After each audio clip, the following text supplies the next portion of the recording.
One thing that my dad used to always tell me is that being broke is the hardest job in America. So, Amber, just don't do it. And I never fully understood what he was trying to tell me until I grew up a little bit. And here's the thing, it can have a significant impact on your health, which is why we're going to talk about it in today's podcast. This is Fit Fashow. This is Fit Fashow. We're going to give you all the information you need to live a mentally fit, spiritually fit, and physically fit life.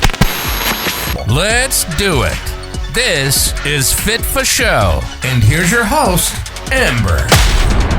Hey everybody, it's your girl Amber Fashow, and of course, I am the host of Fit Fashow. But before we jump into today's topic, let's not forget a few housekeeping tips. If you enjoy watching the vodcast, go on over to my YouTube channel and like and subscribe to the content. And of course, hit that bell icon so you never miss a beat.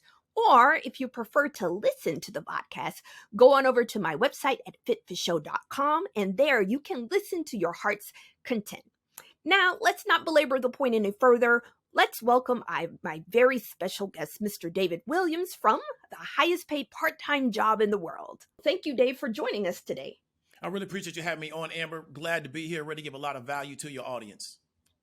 Awesome. Love the energy straight from the start. So, as I stated earlier, one thing that my dad used to always tell me, I call them fatherisms, so rest in peace, Dad.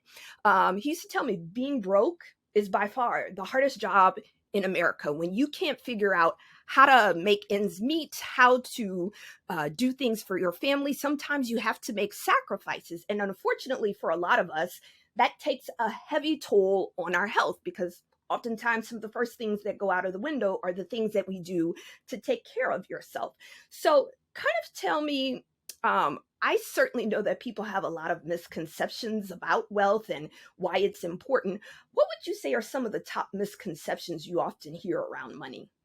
Okay, so the first one, and I think it's very much that something that kind of relates to people inside the United States, is that we believe, because of our conditioning, is that money's hard to obtain. And inside the United States, we're in an environment with a massive amount of liquidity. So we pretty much came out of a 2 to 3 year period where they printed probably, I want to say, almost half of the amount of money that was ever put into U.S. circulation. They printed that in 2 years. So as a result, we had a massive amount of liquidity in the American economy. However, our understanding of how to make money, where the money's actually at, where it's located, how to kind of drive some of it to us, we not necessarily understand that. So then we have a misconception that money's scarce.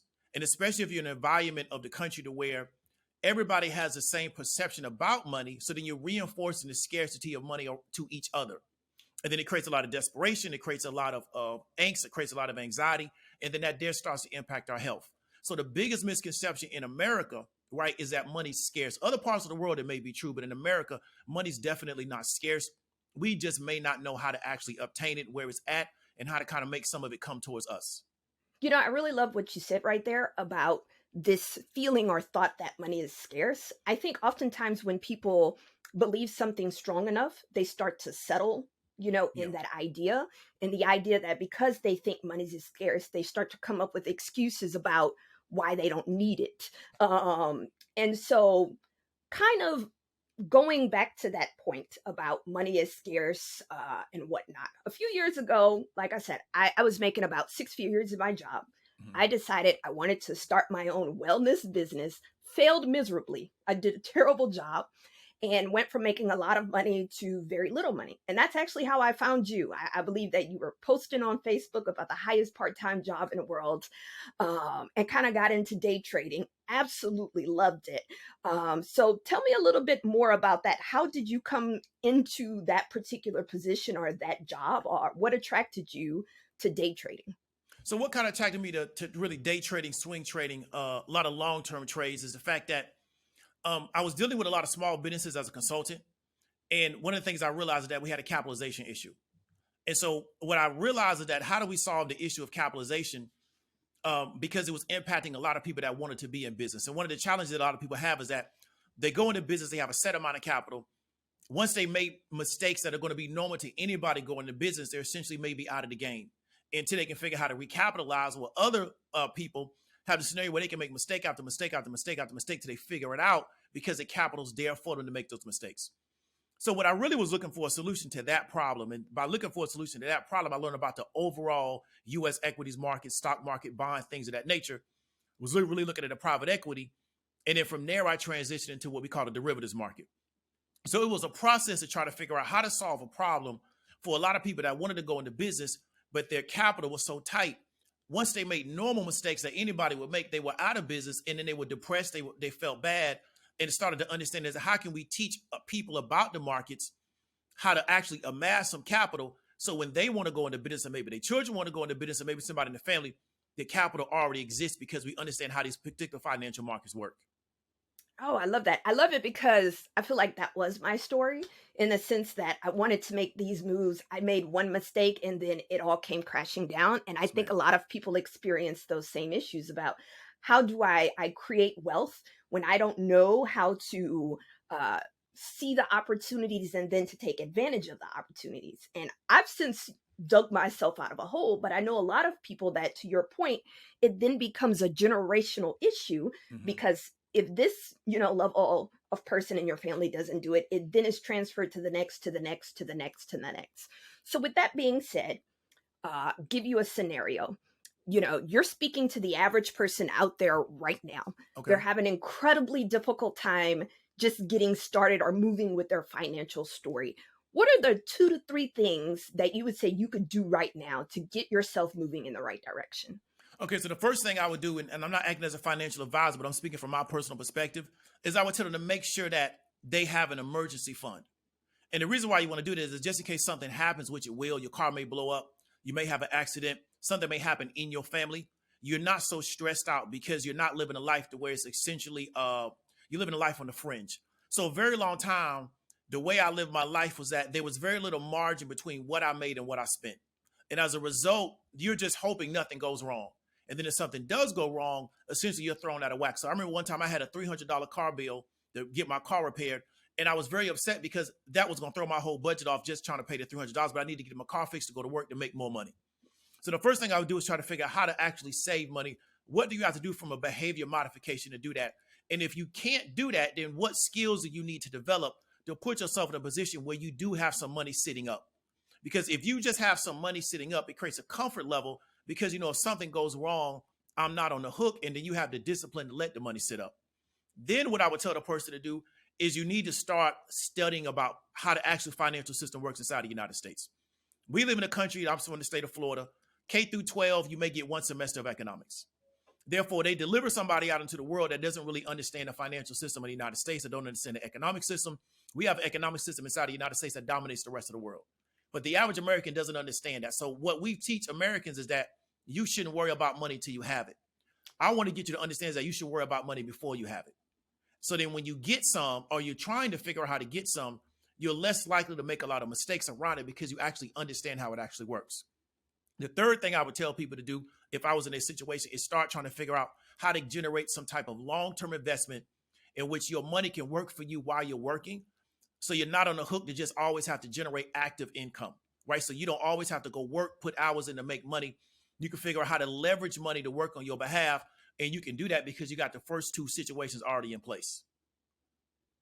Awesome. Absolutely. And one thing that you said during that spiel was about behavior change. Yes, ma'am. So when I started my wellness journey, I wasn't really focused on my finances, but one of the things that I've realized over the years that there are certain behaviors that work across any topic.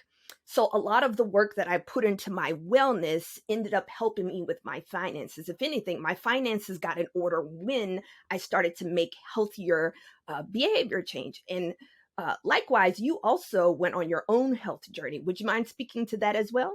Yeah, definitely. So, I mean, I was a person who I grew up playing a lot of sports. So I had a lot of issues and a lot of injuries as a result of that. And so what I had to learn how to do was really educate myself around what was going to be the solution to my problem. Because what I was getting was a lot of treatment protocols to deal with symptoms, but not necessarily solutions. And so we know from playing sports, a lot of times the goal is to figure out how to get the athlete back out there as opposed to solving the actual problem. So as a result, you kind of get indoctrinated into a mindset is that as long as I can deal with my symptoms and I can still keep going, I'm fine. But in reality, what you're doing is you're entrenching yourself further and further into the problem. So what I had to learn how to do was educate myself. I had a lot of issues with tendonitis. had a lot of biomechanical issues. I had to educate myself on how to solve those problems. But again, it was a behavior thing of me wanting to try to figure out how can I actually solve this problem instead of staying stuck here and ignoring it and letting the problem get worse and worse and worse by just dealing with the symptoms as opposed to what's actually causing the problem. Absolutely. And I mean, the same thing happens with our finances. Until you sit down with your bills, lay every single thing out, put together a financial plan, it's incredibly difficult for people to, I guess, move forward before they do that. Like I very much know a few people who make quite a bit of money, Mm-hmm. but they never take the time to actually break down their finances, and they find themselves in this sort of cycle where every single month I got to find the money. Every single month I Yeah. got to do this. And likewise, it's the same thing with our health. So with that being said, we've been probably through some really crazy economic times the past few years. You know, we've Mm-hmm. seen the highs, we've seen the lows. It's been all over the place.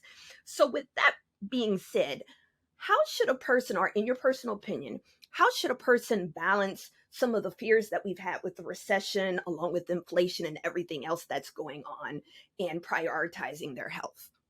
Well, what I think they should do is they should they should say to themselves like this: my health is a priority, because one of the things that you want to make sure you do is you have your health so you continue to maintain and build your wealth and build your financial situation. But to make sure my health is a priority, I need to start focusing on my financial situation, because we know in this country, healthcare, these things can be very expensive. So if you don't have the financial wherewithal, it negatively impacts your health. It can be very expensive in this country to be sick if you don't have the financial wherewithal, because you're coming in as an uninsured person. A lot of times, especially from like a dental standpoint, things start to get worse and worse because they don't get fixed on the onset. So you have to make both of these things important. But we're going back to what you said, is that you have to understand how to modify your behavior. Therefore, if you say, well, you know what, my overall wellness is important, then your finances and your health fit into that. As opposed to, well, if I'm making just enough money to get by, my health is not important, because you got to understand, if something happens to you financially because you're making just enough money to get by, then that now goes into your health situation, which then turns around and impacts you financially. So we start looking at ourselves from a comprehensive standpoint and saying, I want to have complete wellness and complete prosperity across the board, and I'm going to work on every area of that. Then you can build yourself up. But a lot of times what we're taught is that, if I can just get by in this area, that's all right. But the problem is, because you're lagging in that area, a lot of times that's going to come back to bite you. Absolutely. And I mean, you hit on you hit on so many points right there. I tell people all the time, this podcast is exclusively dedicated to focusing on your mental health, your physical health, and your spiritual health. But I probably need to add that fourth pillar about your financial health, because it's a complete part of the whole person. I myself had decided to make an investment this year in a what do you call that? I completely lost a functional doctor. And Okay. for those of you who don't know what functional medicine is, it's usually not covered by insurance, but it's much more extensive at getting to the root of the problem and helping you resolve your issues. So before I went in there, I knew I was going to need to have $2,000 ready. That I was going to need it couldn't be monthly payments. I needed it straight off the bat to do it. And I remember a lot of people telling me, like, why would you pay all that money? Why would you do that for your health? But I break it down for people this way. This is for a year program, $2,000 for a year. If I break that down into monthly payments, you're talking about $200 or so. Y'all, I'm not a mathematician, to just charge to me if the numbers are wrong. But you're talking about roughly $200 a month for my health. Now, years ago, I was into bodybuilding, and I spent about $200 a month for a coach and for all of those things. If I were to get my hair braided every single month or two, you're talking about $300 to $400, some places $600 for braids. So if you really start to break things down, you can find the money that you need in these hard times when inflation goes up and whatnot to do the things that you want. It's about behavior change and trying to figure out, what exactly is my priority in all of this. When I couldn't afford the braids, I learned to braid my own hair. When I couldn't afford to buy the groceries, I started going to the fruit stand. I started buying fruits that were in season. I started to, budget my money in a different ways. But I was able to meet my needs because the prioritization was the most important thing. Mm-hmm. So with that being said, I thought you really outlined that well of how do people handle these changes times. We are seeing some more inflation happening. So let's say someone has been prioritizing their money, looking at the financial picture, and then all of a sudden you get something like inflation hitting you and gas prices going up hitting you at the same time. How would you manage those situations? Okay, and so what I want to tell people, and just to be very frank with them, is that um, we're never going to solve inflation, right? This society that we're in is designed to inflate. In my opinion, just as my personal perspective, is that what they're going to do is keep inflation because. So first, let me start off. We look at inflation as it cost the inflation going up to another number, but we got to really look at inflation from how they really define it, which is what we call the rate of change. So if on this month, let's say on this day of the month, inflation, let's say hypothetically at 14%. If next month is at 14%, in their mind, inflation is stable, but the prices that we're paying are still higher.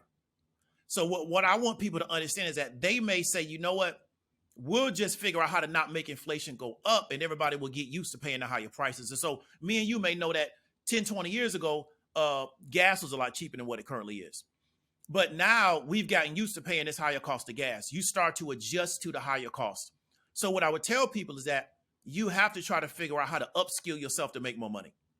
You have to try to figure out how to add more value to the people around you to where they want to give you large amounts of money because you provide them large amounts of value. Because this society what we're in is designed to inflate over time. It benefits a certain group of people in our society. And therefore, in my opinion, they're never really going to bring inflation down. They're going to make it manageable, but you're going to still realize I'm still paying higher costs across the board. But if you pay them long enough, you stop understanding that, you know what, well, maybe these costs are higher and you'll manage other parts of your life. And then other people, because they won't make the necessary changes, they'll just figure out how to do without. Absolutely. And one point that you hit on, I actually talked in a previous podcast. I had an episode about working smarter, not harder. Yeah. And I think that you actually do a good job of that. When you created the highest part time job in America, it was actually about creating financial wealth without having to work yourself under, the table. Yes, ma'am. So, um, tell me, I guess, a little bit more about that because I've seen some of your students. Okay. About how much time do they typically dedicate when you're talking about the various enterprises that they're doing? Are these all-day workers? Are these people who really legitimately are putting half the day's work in? So it depends on the person. So some people will do it. Like we have a lot of people that are what you call housewives or homemakers. So they're able to operate. So what we really specialize in teaching people how to actually, I would call manage, or I would call, how you want to say the proper word, leverage, I would say the proper word. So leverage the derivatives market to get the life that they desire. And so our goal is to teach people how to do that so they can go kind of live the life that they desire. Now, initially, there's going to be what we call, and I know you know this from working out, there's going to be like a front load. So initially, when you go in, you may have to put a lot of time in on the front end to develop the proficiency. But the goal is to make it to where you're able to offset or you're able to add onto the income that you're making by not having to work what you would call a full-time job or work, extended hours, because you're able to operate in a space that's leveraged. So we have some students that just do it in the morning. They go spend time with their family. We have other students that just want to look at the market all day just because that's their thing. So it's really designed for you to get the life that you want by allowing you to figure out how to get some extra income out of the market by developing this particular skill. And what I like about this skill is that it's not a perishable skill. As long as you keep working at it and keep building it, it'll only get better over time. And as technology continues to advance, it'll only get easier for you to do because of the advances in technology. Absolutely. And at no point in our history have, I would say, alternative, I guess, income streams been available to the masses as Yes, they ma'am. are now, whether it's day trading or doing your own podcast, being a content creator, starting your own business, setting it to automation. We have all of these tools now available to us. But what if you didn't know any of these things? Is this still something that you can do? Yes. So if you're not familiar with the space, it is something you can do, but I would encourage you at this particular opportunity that I have with this particular program, one, you have to like to read. So it is for people that actually like to read, because a lot of information that we get is reading, and you have to not have an aversion, or you have to enjoy reading about businesses, because most of the things that we're trading are based on the equities market, which are businesses. We know the S&P 500 is comprised of businesses. Therefore, you have to like to read. You have to learn about businesses. You have to kind of understand how money works and how money flows. But it's really not only setting you up, but it's setting your family up for a different life, because The average person doesn't understand how money works in this society. Therefore, they labor for money. They work extremely hard, and they don't understand there's a lot of things you can do to make money work for you, or you don't have to work necessarily as hard to make the money, but they may not be aware of it because it wasn't something that they've been exposed to. Absolutely. And I mean, just for background, y'all, I actually did take one of his courses. I'm asking the questions, but he makes things so plain and easy to understand, which I absolutely love, taking really technical terms and putting them sort of in layman's terms so that you can understand them and grasp them. So that as long as you do the work, I always say that you still got to do the work, as long as you do the work, you can still, create an avenue for yourself. Granted that you do the work. I always like to, throw that in there. But I kind of started doing it because, to your point, when you are sort of like in these financial straits, it has this cascading effect on your body. Around the time when I met Dave, like I said, I had quit my 6-figure job, was going out here to do all of this wellness, ultimately decided to go back to work because it wasn't working out. And I was doing Dave's class and whatnot on the side. And the other job I was doing, I think I was making 30 something $1,000 a year, working my tail off when there were people who probably do what you do who make more than what I was making in a year. Yes, And ma'am. so it's just nice to have those alternative opportunities, which is why I really wanted Dave to come on here, because when you're working 8 to 15 hours a day for pennies, it has, what would I say, a cataclysmic effect on your health and your ability to operate in society. You can't do the things you want. You can't really buy the food that you want sometimes. You can't even afford the healthcare that you want sometimes because you're at the bottom of the barrel. You got to accept whatever, public health can give you. And a lot of times it's the scraps. So changing directions on that, I do want to kind of sort of talk about how financial disparities affect communities of color. Yeah. What we know is that we have a tendency to have more illnesses, diseases, and I'm not going to sit here and believe that this is genetic in nature. I firmly believe it's because we have not lack of access, but sometimes lack of knowledge about how to jump into markets, how to do these different things, how to escape out of poverty, if you will, and get to the next level. So that's why I thought it was really important to bring Dave on to talk to you all about your financial health. There's a reason why it's called financial health, because being broke, as my dad would say, is the hardest job in America. Now, before we leave today, Dave, do you have any other insight or, parting words that you'd like for us to know? Yeah. So, what I want to really just kind of wrap up with, and we're going to kind of talk about the financial part. We're going to bring that into the health. So, I remember when I was teaching you, and we were doing the instruction, because that's back when I was still teaching in 101. And one of the things you talked about was that now with my job, if they offer me stock options, I know what that means. Oh, yes. And so, what I want people to understand is that if you can actually understand what some of this stuff is, what I'm trying to help people do is, and I know you know this because you're an ex-athlete. When you know you can play, you know what you can do when you step on the field. So you have a confidence level. What I'm trying to do is help people get a confidence level, because one of the things that impact us is that we're always so desperate because we're financially unconfident. So we don't know where it's coming from. So the first is getting ready to come next month. We dread the first because we know this bill that represents bills. And we live our whole life like this. And then this starts to modify our behavior, especially our health. We eat bad foods. We eat foods that are bad for us because they think they're going to make us feel better for the time. We take drugs and we think that's going to make us feel better for the time, which impacts our health. We don't have the money, which continues to impact our health. And it becomes a downward spiral. So the goal is to really give people the tools the way they can function better in society, and then therefore they can make better choices. Because I have a certain level of financial wherewithal, I can stop and read, or I can stop and do this. Where somebody else that doesn't have it, they can't do it because they're just trying to figure out how I'm going to get this money to pay this bill on the first. And so that's what I want people to understand. If you can really just focus on this, your financial ability, your health for the next 2 years, you can not only change your life, but you can change your life for your family. But you kind of got to start modifying your behavior and make these things important. So that's pretty much all I wanted to wrap up with. Preach.